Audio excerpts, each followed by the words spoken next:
Browns 0-8 at home. Just sad. I haven't heard you this down since Dr. Brown got fired. It's a game that we were in, and it's a game that we just don't finish. I don't want to watch anymore. Why? Why does that happen? I'm so sick of watching those plays. 0-16. I definitely do not want to watch it all 22. That's up and down to me. That looks like dysfunction.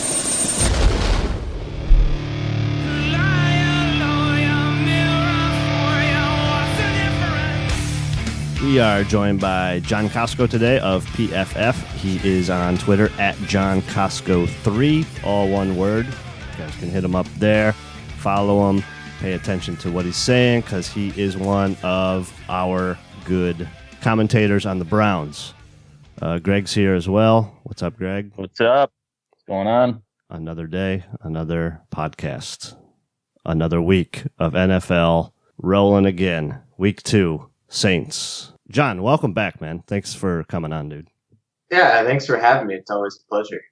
Yeah, I think the last time you were on was a draft show, which was super fun, by the way. Thanks for doing that. Yeah, that was fun. How's the draft now looking to you? We haven't had you on since then. What are you taking away from that draft class? Well, obviously it's extremely early, but one game in, it looks, like it's a promising start, at least from a first round perspective and a fifth round perspective, where Denzel Ward went off in this game. He really, made an impact, 2 interceptions. Even on the pass, he gave up a touchdown to Antonio Brown. I mean, he was in pretty much almost perfect position to break up that pass. It's just you've got a future Hall of Famer catching that ball over him, and a really good pass from Ben Roethlisberger. So, and then you got Gennard Avery, who, obviously made a big impact there. Those two guys are, ranked number 1 and 2 in our rookie rankings this week at PFF. Oh, wow. So in terms of that impact, that's like phenomenal. Obviously the second round guys, and I'll include Chad Thomas there, even though he got, he got early third round after it was like a trade back, but I consider that like the second round because it was involved with the trade. Those guys obviously didn't have much of an impact. Nick Chubb, he did have, some nice rushes, but his pass blocking on the one snap that he was pass blocking for really messed up there on going the wrong way, not recognizing the blitz there off the left side. Obviously Corbett was inactive, and Chad Thomas just, was basically a non-factor in the game. I don't think he played really, but so, yeah, I mean, it's kind of a mixed bag, but when you want to talk about impact, you had like 2 of the most important positions on defense. Those guys showed up. So all we have to do is wait for Baker to start playing. And really this class, this draft will be judged by how Baker is. And obviously we at PFF loved him, and he was really good in preseason. But that's preseason. So it's so far so good, I would say, as when you talk about the 2 hits that really went off this weekend. We complained a lot about, you mentioned the Denzel Ward getting beat by Antonio Brown on 2nd and goal from, I think, the 22. We complained a lot about the defensive call there. Did you have a take on that one? No, I didn't have much of a take on it. I mean, because really, like, Denzel Ward was in position to make the play, right? I mean, sometimes you're just going to get beat. And I think in terms of, against a guy like Antonio Brown, it just happens. And I think Denzel Ward played it correctly. He was there to make a play on it. They just made a play. The Browns didn't. I didn't have much of an issue with how that play call, came out. What's the difference between putting people in, what are they going to call zone coverage, or, dropping people in the coverage as opposed to, having an all blitz or having multiple blitz? I mean, I think the play outcome is going to be still the same, because he's who he's throwing it to and just how the coverage was. It really not much I don't think you can do about that one. You talked a little bit about Baker, and so I mean, we might as well get right to it because that's what everybody wants to hear, right? Tyrod's performance in this game. What did you see, good, bad, and how many weeks is Tyrod going to survive there? Well, so I mean, obviously the weather played a factor into this, and he had the most inaccurate, uncatchable passes of the week, and for any quarterback in the NFL with 14. And the next highest was Ben Roethlisberger with 10. So, 2 Roethlisberger's, a fairly accurate guy. He's not, never consider him the most accurate. And Tyrod's, he's never been considered an inaccurate quarterback. And obviously, when those two guys, combined for 24 completely off-target throws on, their aimed passes, there's obviously a lot going into that. And obviously, that's the weather. He missed open reads. And even on the passes that were completed, they were, a lot of them were off target. They weren't, hitting the guy in stride. You look at the Jarvis Landry out and up where he was, hitting him in stride. That's a touchdown. He basically underthrew it. Even the one he had to catch by his knee, that was definitely an underthrown pass as well. So I'm not gonna really. It's frustrating because he passed up open reads and wasn't seeing the field well. But I think in terms of judging this performance and holding it against him moving forward is a little bit unfair just because of the situation, but he definitely needs to play better, being able to see the field better. And in terms of how long until Baker starts, I mean, that's, Hugh Jackson keeps saying that Tyrod's a starter. I mean, if they start like 0-6 and he's still playing bad like this, I think you probably start seeing that much sooner than you would expect, but yeah. I guess nobody wants that to see it. Yeah, no way. If they go 0-6, the fans will be rioting if Baker's not. Excuse me, fellas. Excuse me. 5-1. Excuse me. Yes, 5-1. Yeah, that's right. Let me ask you that, John.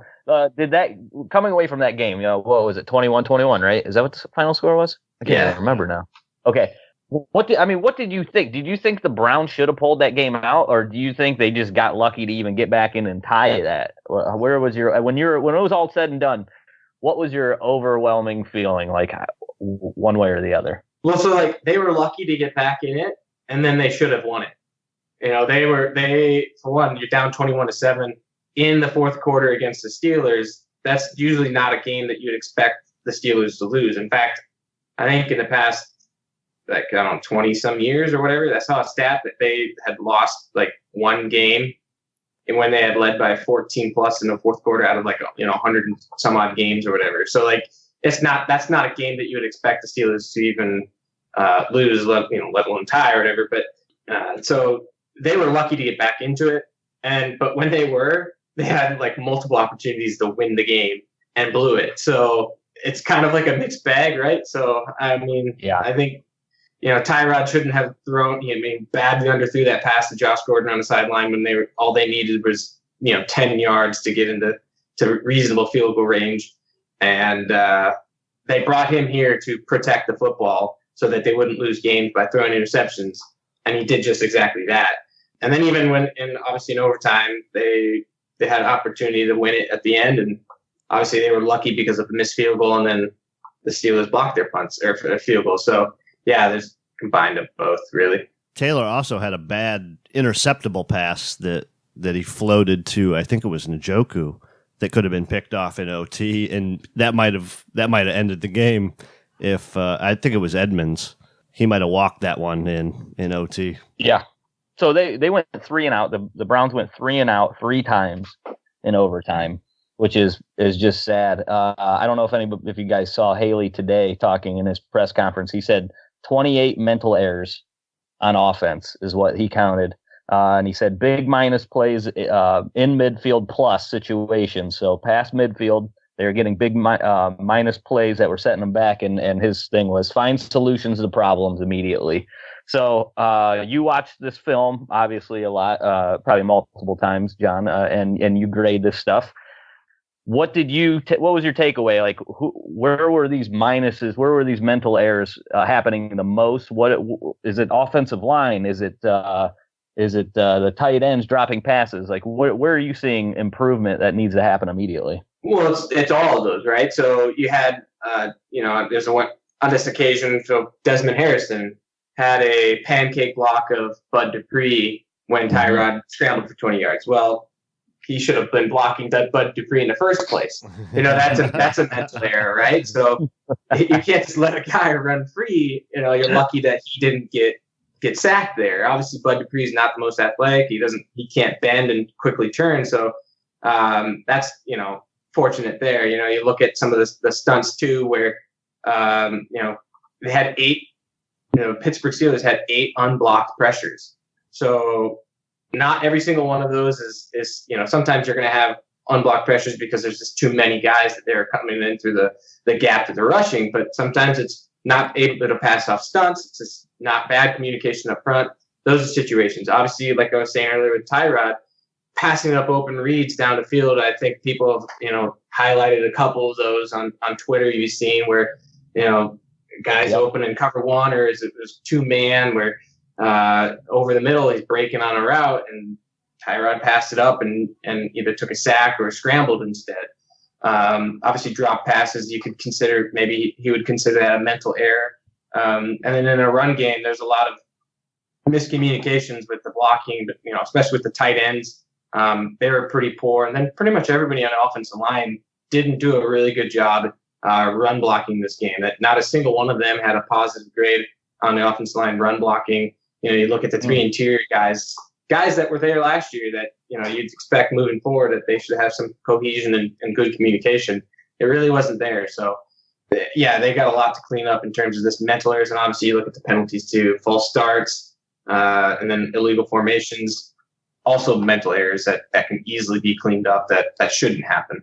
Let's stick with that offensive line. How much do you think the late shuffling around affected it? And do you agree with that? Did you like the way Corbett played in preseason, or did you, now that you got to see Harrison for a game, do you think that Harrison might be a good fit there at left tackle in your opinion? I think in time he will be, but obviously he's an undrafted rookie free agent who's starting his first game there. He struggled, and obviously some of them were mental errors. He struggled mostly in run blocking. As a pass protector, it was more just like technique issues that with him, as opposed to just getting completely overpowered or anything like that. Obviously with the unblocked pressure I was talking about earlier, there were times where there's a situation where he was pass blocking on Bud Dupree, and instead of like engaging with him and anchoring, he kept backing up as Bud Dupree was coming at him, and he backed up so much he backed up directly into Tyrod Taylor. So it's just that's a mental error that he should clean up. That he shouldn't be. You should realize, all right, you got to make this guy come around me instead of let him just basically walk me over. I don't know how much of it was the shuffling around at the last second. I know that it's been reported that they've been practicing this line, with the first team for, a couple of weeks.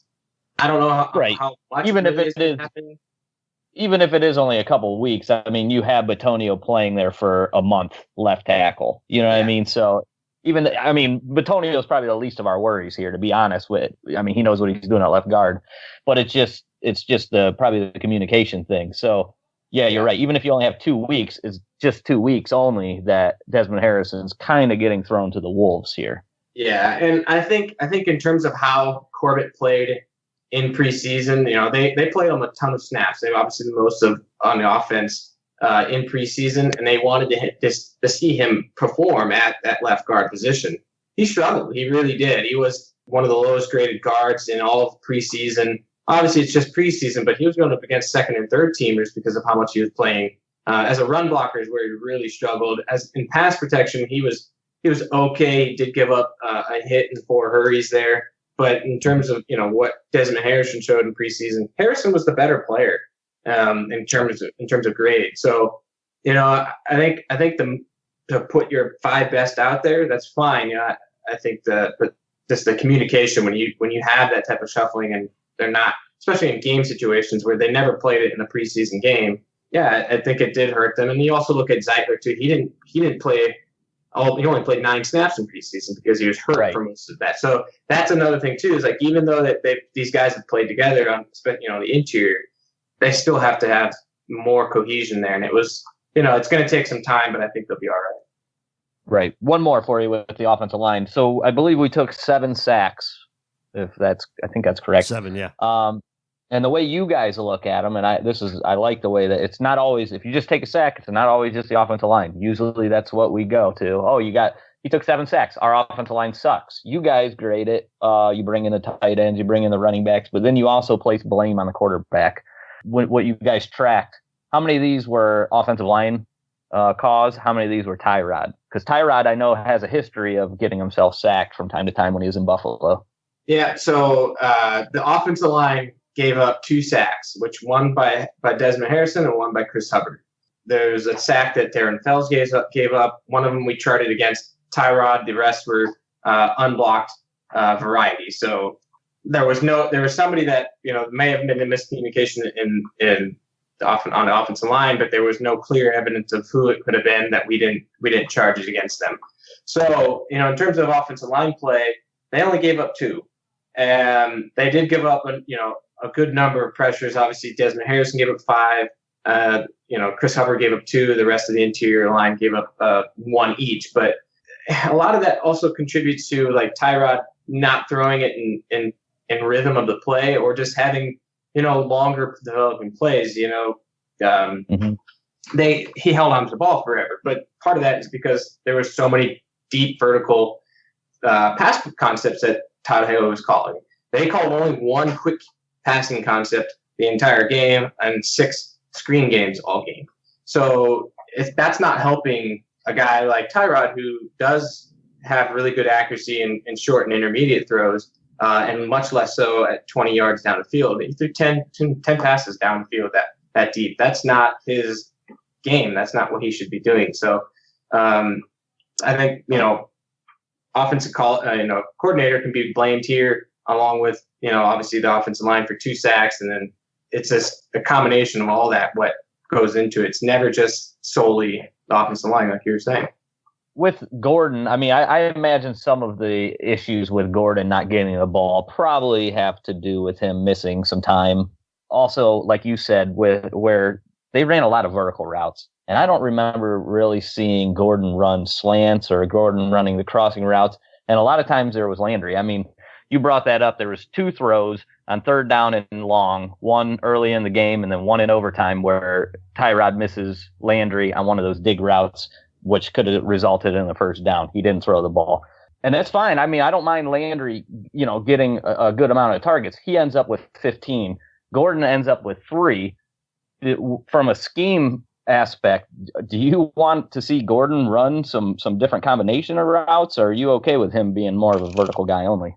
No, you need to have him as a combination, and you have to get variety in deep, intermediate, and short with him, and trying to get him the ball in multiple different ways. And you can't just do it deep. The only passes he obviously got were the deep post and the 2 goes down the sideline. That's just not going to cut it for him, especially a guy. Yeah, he made his mark with some, 2013, where he, set the world on fire with a bunch of deep go route touchdowns. But he also was able to, torch Aqib Talib on just a simple slant because of his, speed and athleticism, and he runs good a variety of routes. So I think you have to get more variety with him. And it was, they were talking. I think it was him that was saying that it's like, it's kind of used as a decoy some. It's like, yeah, that should happen some, but he's easily your best wide receiver on the team. You should utilize him much more effectively than just as a decoy. Yeah, he's so good that you need to get the ball in his hands and let him do stuff. Even if it's a few yard pass, let him run with the ball after the catch. Like a wide receiver screen or 2, I would be okay with that. Yeah, maybe, but something. Yeah, exactly. This is what I was saying, but with how the offensive play calls are called, you had 1 quick game concept, which is something new that we started charting this year, and 6 screens, which obviously we've always been charting. But like the quick game concept is more of just like you have obviously the slots running outs with the slants in, something like that, or you got double slants, got double outs, or you got a hitch out type. Those combination of passes where it's essentially 1 read go. You look at one side of the field. Those are what we're looking at, and they only called 1 of them. And That's like a drive starter. Those are the types of plays that you call early on in the game to get the rhythm going for the quarterback so they can start feeling comfortable. Instead of doing that, they ran the first 2 plays of the game boots, and to me that's a strange way to start the game. Even I was talking with Zach Robinson, who's a former NFL quarterback, and he works for PFF, and he thought it was a really strange way to start the game, especially from 13 personnel where you're doing a play action boot. That's normally the type of play that you run out of, second or third and short when you're essentially setting the defense up for that, as opposed to starting off a game with it. So I think Todd Haley in his press conference was saying that he thought he did ask too much of the team, and I think he's realizing maybe he can call it a different way to better utilize the talent. So hopefully that will be the case. You mentioned Greg. You mentioned the screen game. Duke had 6 targets, and I think a lot of them were set up screens, but he only had 1 reception. The Browns have struggled in the preseason with the screen game, and then it did not look any better in game 1. Are you seeing anything there with the screen game, which is so crucial to Todd Haley's offense? Yeah, I think it's a timing thing. You talk about with, but also with Tyrod, he just didn't look comfortable dropping back in the screen game and getting it to his players. He had a number of passes he overthrew in that. Out of the 6 screens, he only completed 3 of them. That's usually almost 100% and close to 90%, type of play that you're supposed to at least hit it with. He was, part of it. I think it was just, nerves or whatever. It could have been the weather that was getting to him. I'm just not sure exactly what was going on with him, but it was mostly him on the situations. He also had a batted pass in one of the screen games as well. But yeah, I mean, it's a timing thing. It's just a whole cohesion thing. It just looked. They didn't look detailed and like they were had good timing with it. You're making me have a bad flashback thinking about that screen pass we had set up in overtime. They were bringing the blitz off of the right side, and Duke slipped through the blitz, and Tyrod just sailed it over his head. And there was room out there. They had blockers. I'm like, this is going to be a big gain. Here we go. And he just sailed it over his head. So they didn't execute well on you're totally correct. All right, so we just hit a bunch of the offense here. Let's get over to the defensive side of the ball. We know Garrett is an absolute stud and was a major standout. You talked about it at the beginning, Denzel Ward, being an excellent player. I think we even talked about him having a good game here. Maybe we didn't, but either way, we know he had a standout game. He had 2 interceptions. Besides those 2 guys, who was maybe some unsung heroes on the Browns defense that really didn't get as much pub as they maybe deserved? Yeah, I think I opened up with talking about Gennard Avery. We were talking about the draft. He was a guy that really, really stood out. Obviously, he had the sack, forced fumble that landed into Joe Schobert's hands. That obviously set up into what should have been the game-winning field goal of the game. But so you had that, and he was a force as a run defender as well. With 2 stops, and he just was obviously graded at an extremely high level. He's made the team of the week for all of the NFL, not just rookies, along with Denzel Ward. And then, Larry Ogunjobi was another guy that really stood out. He did a lot of bull rushes getting into Mike Pouncey or Marquise Pouncey. Just really couldn't, Pouncey was just not able to handle his bull rush and his power. He had a sack and 5 hurries and also 4 stops in a run game. He was actually graded out higher than just a little bit higher than Myles Garrett, who was that good. So, in our old plus minus, he was at least. I look at plus minus sometimes too. That's what I'm looking at. But he he was a force from the interior. And then you look at also at the linebackers. Jamie Collins really had a pretty solid game in pass coverage and run defense. And so did Jabril Peppers and Demarius Randall. Those guys also played well, even just outside of Randall's just 1 interception. Those guys, lots of good signs from the defense, not just, being disruptive and forcing turnovers, but consistency down and down. Just from a fan's point of view, when Avery had knocked the ball out of Ben's hands and it sailed to Schobert, what was your reaction? Like, I came out of I thought we were scoring. I thought it was going to be one of the best walk-off OT wins in Cleveland Browns history. What was your reaction as an adult with a child? Like, you know what I mean? So I lost my shit. I held it together because you look at it and you go, okay, well, he hasn't scored yet. And there was no clear path that he was going to score. and he obviously got tackled, and then you had the penalty. And it's like, wow, this is total Browns thing that's happening here. That's like knocking them further back from field goal range. I mean, I think it's almost like from a fan's perspective, you sit there and you just go, all right, they still haven't won this yet. Yeah. And that was my reaction. It's like, all right, they still haven't won this yet. They should, because they're right there to do it, but they haven't yet. Yeah. And so like I was keeping my cool because it's like I was under the surface though. It was under the surface ready, but it obviously then didn't happen. You could ask people at PFF. I was I was telling them, I was like literally shaking, just trying to hold it together, but then it all disappeared. You're like, I'm a Browns fan. I've been here before. This means nothing. Yeah, this game is far from over. Exactly. As an secondary player yourself, the Browns had the Angel defense with Peppers back there. It looks a lot better with Randall as a free.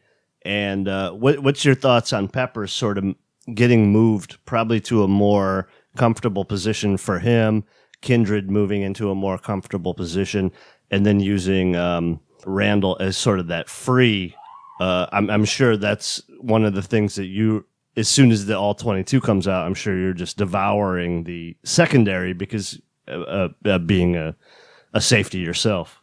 Yeah, they did a really good job, I think, especially in the second half, to rotate those guys. Obviously Peppers was starting to have cramps, and he didn't get the number of snaps that you would have expected. He only played 35 snaps, but in those 35 snaps, he was solid, and he was, he's a movable chess piece. He was good in coverage, good in run defense. Derek Kindred is another guy that he didn't play quite as well there, but it's at least a role that suits him, along with Peppers. And then Randall was obviously had a good game.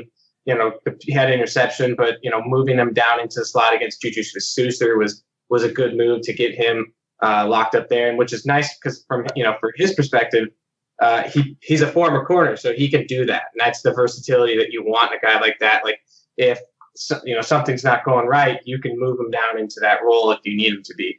I think Greg Williams, a lot of people obviously we trashed him for not adjusting his defense at all. He made adjustments in this game, moving Randall to covering up Schuster, and did a good job there. Because Breon Body Calhoun struggled in that slot role. If they can, that's an interesting thing too, is that BBC was a guy that, almost had a record last year for the yards per cover snap allowed, but then this game he gave up, over 100 in just, one game, which is not something he's ever done before. So maybe moving him back to free safety and moving, getting Randall into the slot position is going to benefit the Browns. And obviously you had Randall as a free safety all off season, but who knows if he's going to stay there. It'd be interesting to see how this move goes moving forward, because you've got pieces there that can be moved, obviously, which is nice last year. And I understood the reasoning behind this is that, putting Peppers back in the Angel position all season long and not having him in a box is a position that he was completely unfamiliar with. Well, he's now familiar with that. So if you needed him to be deep, he can play deep. And you saw it last year where he improved at the end of the season. Yeah. That he's now more versatile because he was forced into a role that he wasn't familiar with. He's not going to be that's not going to be his best role deep, but he can do it now. And it's only going to be beneficial to him moving forward. So we sort of brought it up after we watched some of the film that BBC, when he was covering the slot, was shading to the outside. Is he expecting help there in the middle, so on that slant? Yeah, you look at it. It was like an RPO or play action of some sort. I don't remember exactly if it was an RPO, but the linebacker was biting on that, and you also had a blitz along with that. So he was shading outside, but he also guessed. He did jump outside and guess on that it was going to be an out route, and obviously got beat on that. So when you do that against a play action where the linebackers are biting up on that, it leaves the middle susceptible. He was expecting it, but I think he has to also realize the situation that if there's a play action, he's got to understand that like those linebackers, they are, even though they shouldn't be really, that they are trained to go up on a ball fake. Definitely in a Greg Williams defense too. They're so aggressive. Yeah, super aggressive. Yeah. Even when Body moved back to safety, he looked like on a couple of his where he was really anticipating things quickly, and maybe it would be a good move. I mean, I understand why they did it here. And Randall, really, I thought he did a good job of locking up Juju once he got on there. But body play, I mean, BBC was pretty damn good slot coverage guy last year. Could just be kind of a fluky thing, or what do you think? Are we really worried about that? I'm not. One game never going to make me go, man, this guy can't play the position. He has 2 years worth of data on him that shows that he's a really good slot defender. So it doesn't concern me. You look at it also where the weather plays a factor. How much of it was his footing that he wasn't able to play as fast as he normally does? Now we're going to get to see him against a high-powered offense in New Orleans. That'll be different. He's going to have perfect footing in the dome. So that'll be something to watch for there, where a much better offense. If he hold his own against this offense, he'll be fine. I mean, you look at how he was able to play against Pittsburgh last year, as I pull this up. 2 years ago in that last game of the season, he played really well until he fumbled that ball, and then he did give up the game-winning touchdown in that. You look at last year in the 2 games, he played really well against them. So it's one game sample for him. I'm not concerned moving forward at this point. He has, last year he was one of the best cornerbacks in the NFL.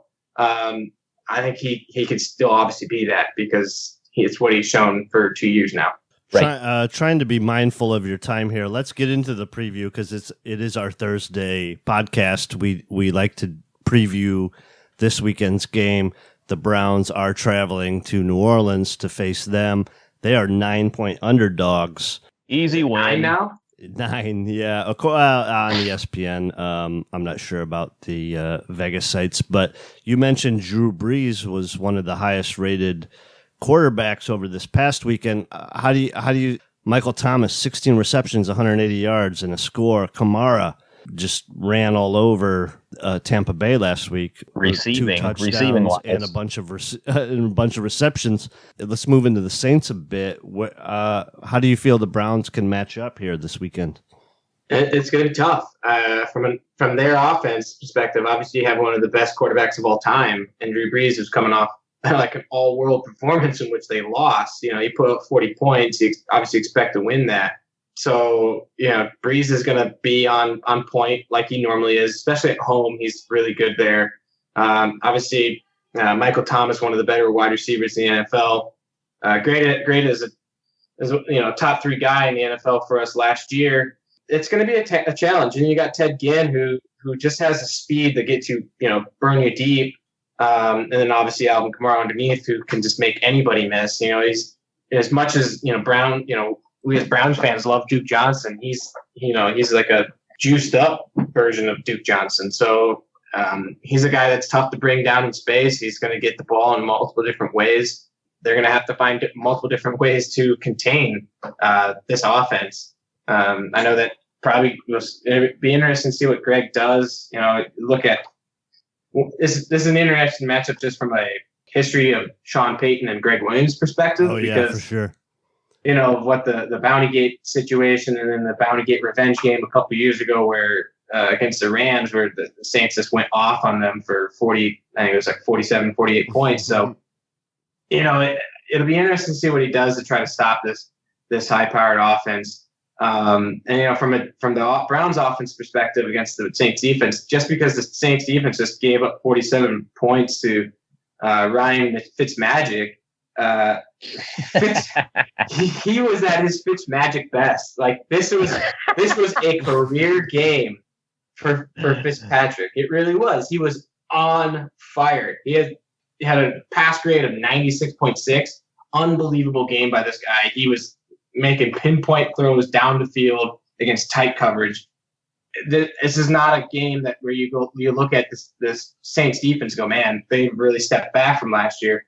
Are they going to take a step back from last year? Probably, because they didn't do a whole lot to improve it this offseason, even though they did draft Marcus Davenport in the first round. That's not a guy that I think they should have traded up for in the first place. But so this is a team that last year's defense, really, came into its own, and I think there's still going to be a really good defense.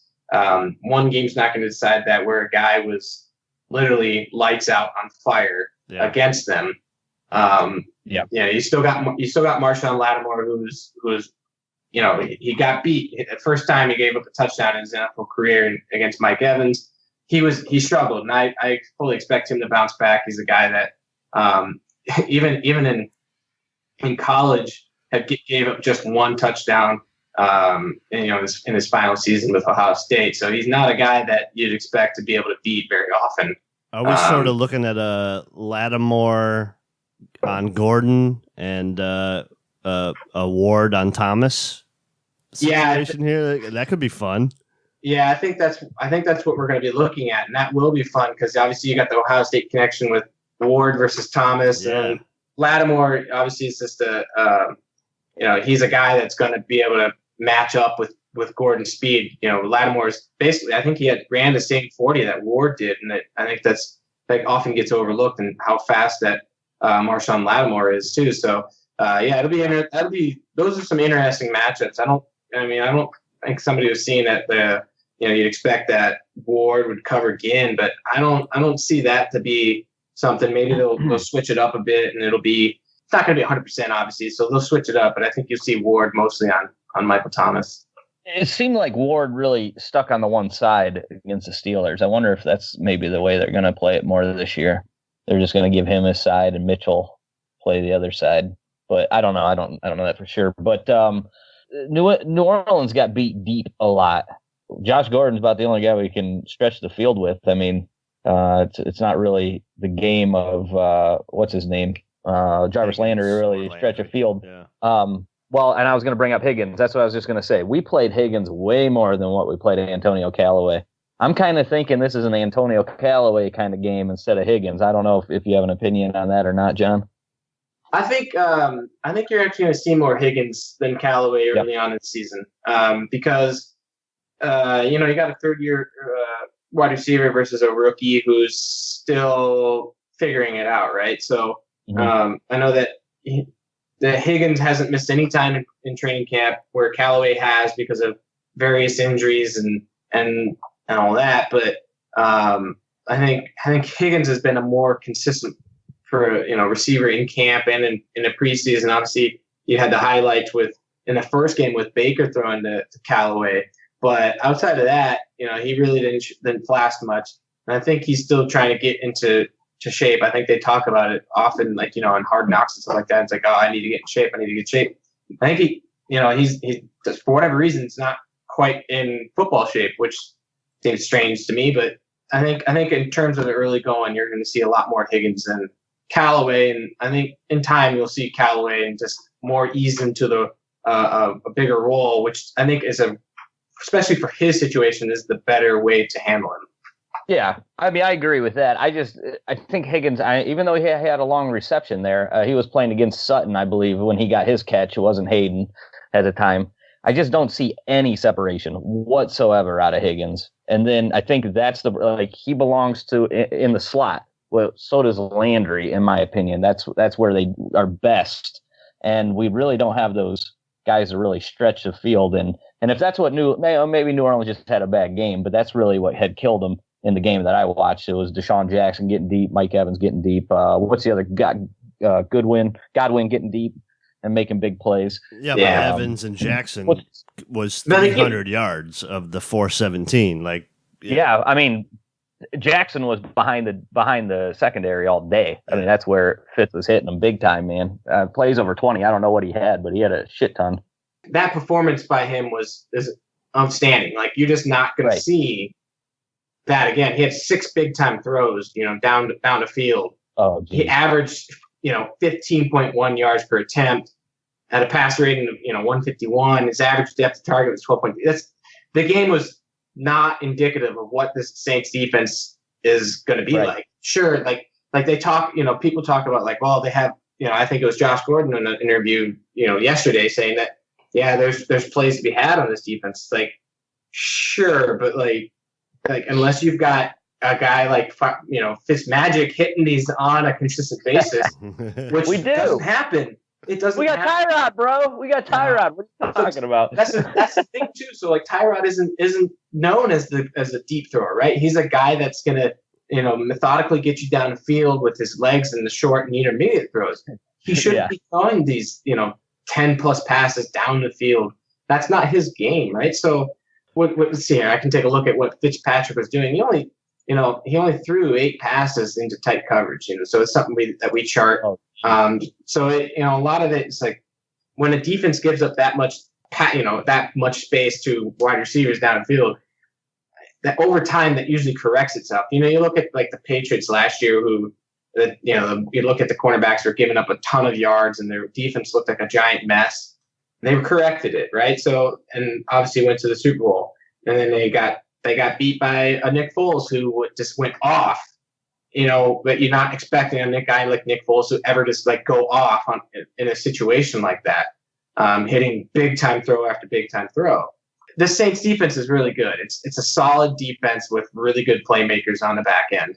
I just don't expect that the Browns should use this past game as a template to how to defeat them, because I don't think it's going to be. It's not a consistent way and a stable way to beat this team or any team for that matter.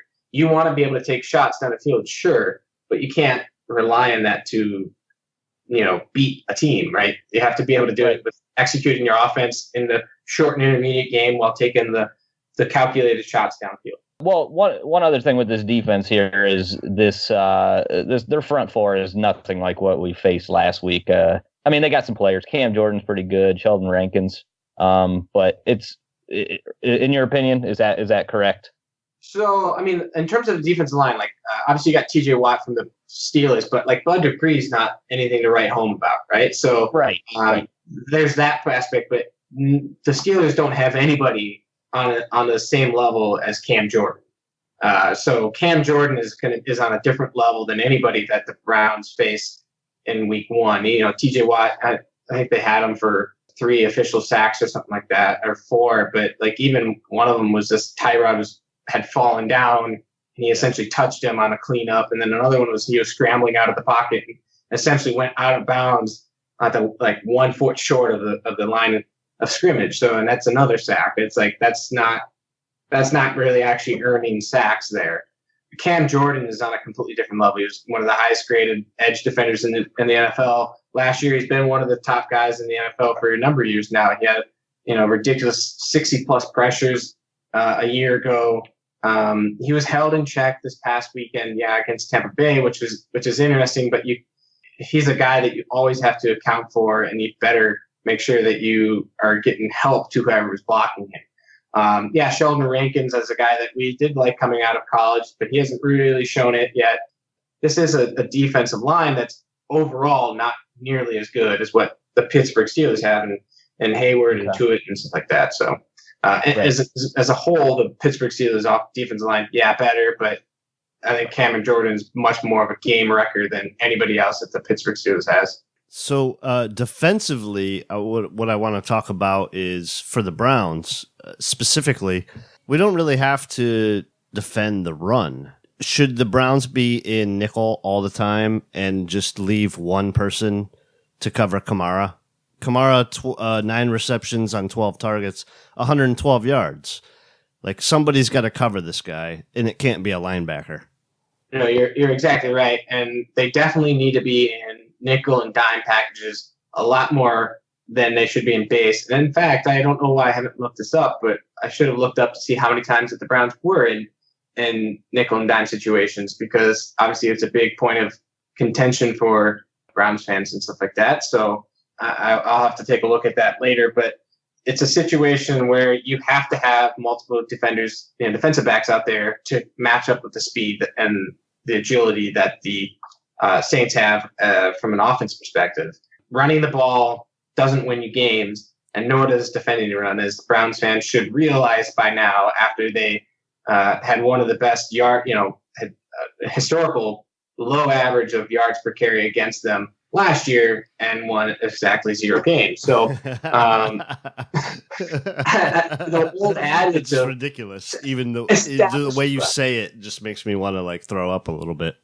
Right. It's like the old adage of stop the run and establish the run, or do that. It doesn't apply. I don't even think it ever really applied. I mean, look at the Browns back in the 50s and 60s. All right, so you had Jim Brown, the greatest running back of all time, averaging 5.2 yards per carry. How many championships did they win with him? 1. How many championships did they win with Otto Graham? 7. Okay, like that's the only answer you need to know. It's like the quarterback made them, and it was Otto Graham, who I consider to be the greatest quarterback of all time. You play 10 seasons, you go to 10 championship games and win 7 of them. That's right. Brady is being heralded for having 6 now that he has Super Bowl wins, but he also has 3 or 4 losses. I've lost count of what his record is in Super Bowl. It's ridiculous, but it's like that's the gold standard for Super Bowls. Otto Graham was setting that back in the 40s and 50s. So like I don't think even stopping the run and establishing the run has ever been a thing that should happen in the NFL. I think teams that realize that passing the ball wins you games, which Paul Brown and Otto Graham did and won championships doing that. Teams that do that now obviously are winning games. You look at the Patriots, that's another model that you should look at is, I mean, what is it, 2003 when they won the Super Bowl and they had like a bunch of nobodies running the football and not a single one of them had, over 400 yards or for 500 yards of individually. It's a team that wins it from a running perspective. It's not any one running back. But anyways, it's passing the football. So stop this passing attack. You have a chance to beat the Saints. That's easier said than done. Easier said than done. Who do you want? Like, if you're the Browns defensive coordinator right now, and you're just gonna say, is it Peppers? Peppers. You're gonna shadow Kamara and then just tackle. So I think what you do is you have a multiple variety of ways that you do it, right? So you have bracket coverage, even like that, in certain types of cover 4 and cover 2, you have like match techniques with that, where you man up with one guy. So like say in cover 4, you have Ward manning up with Michael Thomas. He's just going to go anywhere where he goes. The rest of the team is playing cover 4, but even within that, you've got like 2 of the linebackers, or what I would do in the situations, have bring Peppers into the box, have him essentially shadowing Kamara where he goes, and then obviously where he goes, there's going to be an extra defender in that area to help because you're running a zone, a cover 4 concept there. So that's what you do, is that you kind of shadow that. You're right. I like Peppers on him. You also switch it up with also putting so that one guy doesn't have this responsibility. You can roll Randall into the box. You can roll. Kindred's not a guy that I would trust in covering. But he can tackle. He can tackle, but he's not a great cover guy. He's never been a great cover guy. He's always been a good run defender, so he's not a guy that I would want to see the field a lot in this game. So more BBC, probably deep, and roll.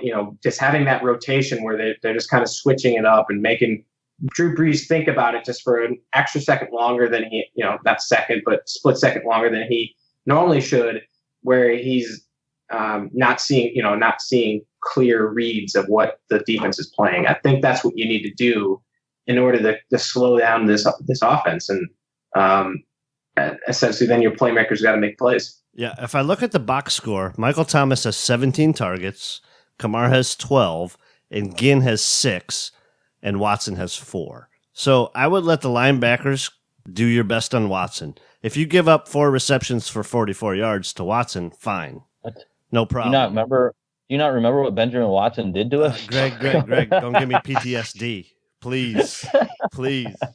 But I can live with Watson trying to beat you, and I can live with my second corner losing to Ted Ginn once or twice. That's fine. What I can't... He only catch touchdowns. I need Ward on Thomas. Man him up. Let's see what this kid's got. You can't give up 16 receptions on 17 targets, but I don't think Tampa Bay has a corner that's as good as Ward right now.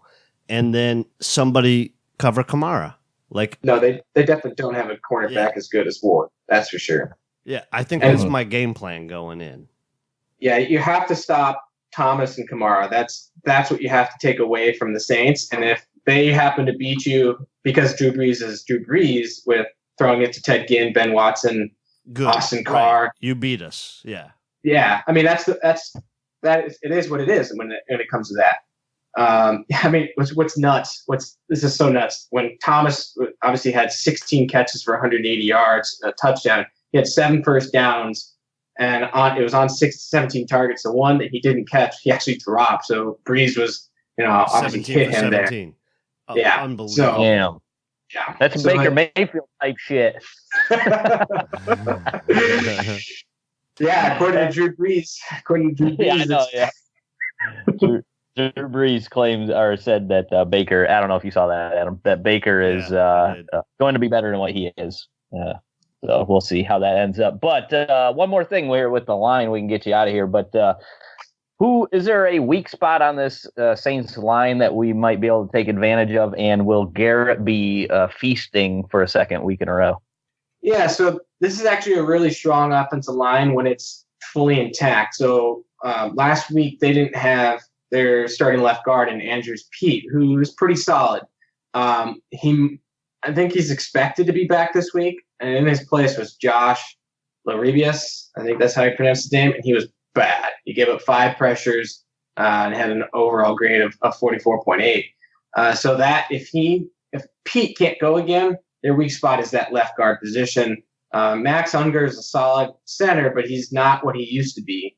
And Larry Warford is a pretty solid right guard, but again, he's not as what he used to be as well. Their best players on that offensive line are their 2 tackles, in Taron Armstead and Ryan Ramczyk. They're going to I think they're going to have a pretty tough time in terms of Garrett and Avery of getting pressure on Drew Brees if they're going directly against the tackles. But if they're doing, obviously, what Greg Williams was able to do is move these guys around a little bit, stunted them inside. Garrett was lining up inside at the 3 tech a number of times as well. So if when Garrett does get into the 3 tech and going up against the guard, if it happens to be a Laribius, that would be an advantage for Garrett. But I think Garrett's still just a good enough talent that he should be able to beat Armstead on a handful of occasions in this game to affect Breeze. But so yeah, that's where they're weak, is more interior as opposed to exterior. Yeah, Pete was limited in practice, so he did practice some, so it does look like he's going to be back. Teddy Ginn did not practice today. He had a knee, and we know Emmanuel Agba is injured. He did not practice as well. It looks like he's probably going to be out, but E.J. Gaines was back. I guess that would be a question, too, is Emmanuel Agba is going to be replaced by Chris Smith.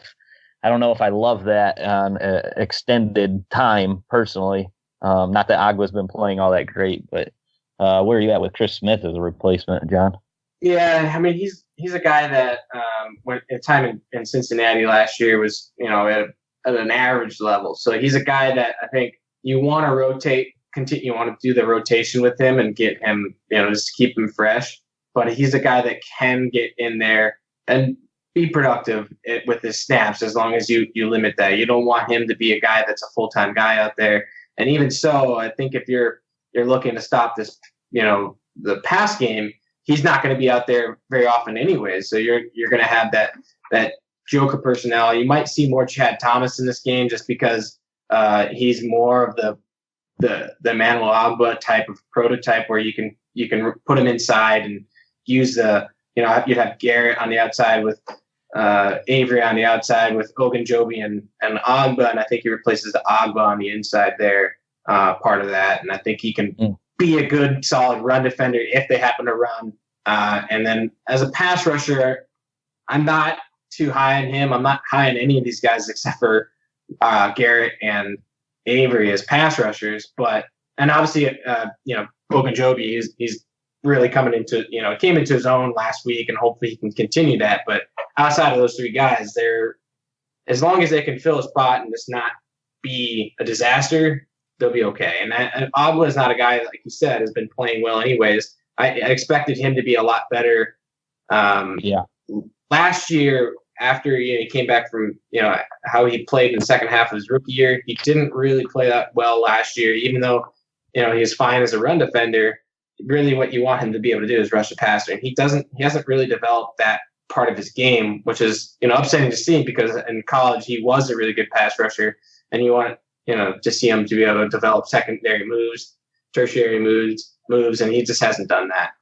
I agree. He doesn't get off the ball like Garrett, man. Garrett, I don't know what it is. Garrett gets off the ball so quick, and Agba just doesn't have that same get off. Garrett's a freak athlete. Agba tries to win with the same type of athleticism, and he just doesn't. He needs to be able to develop. And like you look at Cam Jordan. Cam Jordan's not the freak athlete that Myles Garrett is, but obviously Cam Jordan is a guy with a variety of different moves. He can beat you inside, outside, bull rush, spin move. It doesn't matter. He has different moves that he can make against the offensive linemen. He's really good with his hands. He's great balance. That's the type of guy that Agba needs to replicate. Not some type of speed rusher, because he's not a speed rusher. Emmanuel Agba has this athleticism, but he doesn't have the natural athleticism to be a bendy type of rusher like Garrett is. So he's got to work on that hands, the feet, the balance much more than he has. He's tries to overpower, and then you get your hands on an Agba and he's done essentially. He can't get him off of you. Himself, I agree. 100%. 100%. All right, so this is where I always do prediction. John, what's your prediction for the game, score-wise? So I don't think the Browns are going to win this one, and I think it's going to be. We've never not picked. Hold on. I forgot to tell you the rules. We've never not picked the Browns. So I always pick against the Browns, John. Don't worry about it. Never not pick. You always pick for the Browns, right? So I pick against them every week. That's great. All right, that's just me. I always pick the Browns. So here's an interesting thing. If you have PFF Elite, you can go on to Green Line, which is the new PFF product that shows the over under and the spread, the plus minus, all that stuff. So Browns are 9-point underdogs according to Vegas. Our analytics say that they're off on that, and that there actually should be 11.5-point underdogs. Right. Yes. How dare you bring that negativity to our podcast? Right. So it takes into our rankings on PFF are obviously there's been one game this year, and you can only it's the ELO ranking. So if you know about anything about ELO rankings, it's basically a season-long progression, or years and years worth of progression. You start off this year bad, and if you continue to win games and perform well, obviously your ranking goes up in relation to how you play. Not really so much on wins and losses, but more so on how you grade and how the team is performing in those. So they had the offense play really bad last week for the Browns. So the ELO ranking, the Browns actually did move up from 32nd to 31st, but that was because it was the last place team. The Bills were so bad that they fell behind it. Not so much because the Browns moved up. The thing is, you look at a lot of it takes into consideration the passer. If the passer grade was say on Drew Brees level, you're probably looking at a much bigger leap for the Browns. But it wasn't, and it held them back. Obviously, it's it doesn't take it does take into consideration all the offseason moves and stuff like that, but there's still a lot of question marks with it.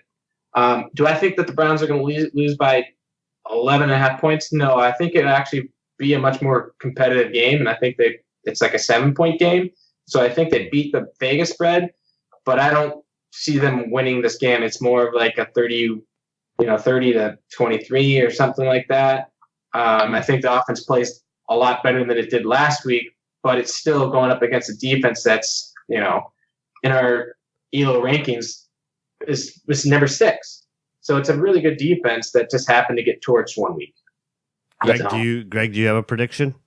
Oh, yeah. I mean, it's a high-scoring game, and as usual, we're going to win 56-42. I just don't see how we can lose this anyway. There's no way we can lose this one.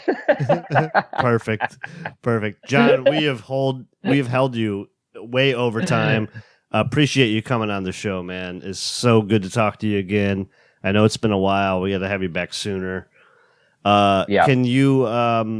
By the way, John, we use Pro Football Focus. We absolutely love it. We talk about it all the time. So you guys are doing good things over there, in our opinion. I appreciate that. Yeah, Pro Football Focus is great. PFF.com. Can you explain sort of if you want to get the premium stats, you can subscribe to Elite. and then go over the Edge for our listeners that don't subscribe that should. We have two products, and that's PFF Elite and PFF Edge. Edge is a cheaper product. It gets you, what does it get you? It gets you, player grades that you always see online and on Twitter and what's touted. It gets you the access to all the articles that you can read up. It gets you the fantasy tools that you all that you want to need for your fantasy teams. You get you anything for you can have like a free Edge. You can do like a promo codes where you can get a $10 off. If you go to my Twitter page, you can get I think it's $10 or 10% off of a subscription to either Edge or Elite. When you upgrade to Elite, it gets you the Premium Stats 2.0, which gets you all the statistics like pass rushing productivity, passer rating under pressure, passer rating from a clean pocket. If it was yards per cover snap, which we're talking about with like Brian Body Calhoun, yards per route run, which, a guy like Michael Thomas this past weekend had 3.91 yards per route he ran. That's an extremely high level. Stuff like that. Every signature stat that we have, the grades that in much more detail than what you can get with just a normal player grades product. Check it out on, obviously profootballfocus.com if you wanted to get that promo code. They have promo codes on the website, or you can go through the link on my Twitter page, which I have pinned. It'll get you either $10 or 10% off of this subscription. Yeah, give them your Twitter again so that they can find that. Yeah, at John Kosko 3. That's JOHNKOSKO,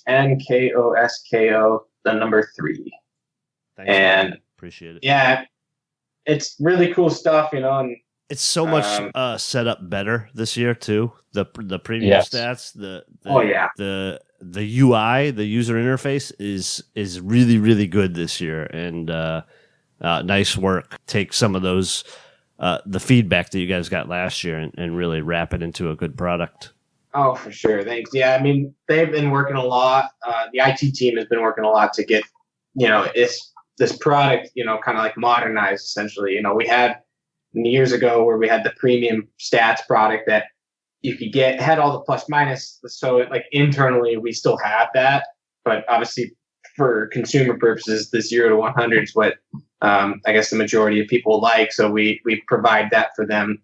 And you can go, there's new things on there that the old product doesn't have. So you can look at, how good is this team's passing offense? Obviously, it was 1 week, but you can see that the Saints had the number 2 passing offense because of what Drew Brees was able to do. But you look at a year ago, you can still look at it. Drew Brees and the Saints had the number 2 passing offense a year ago.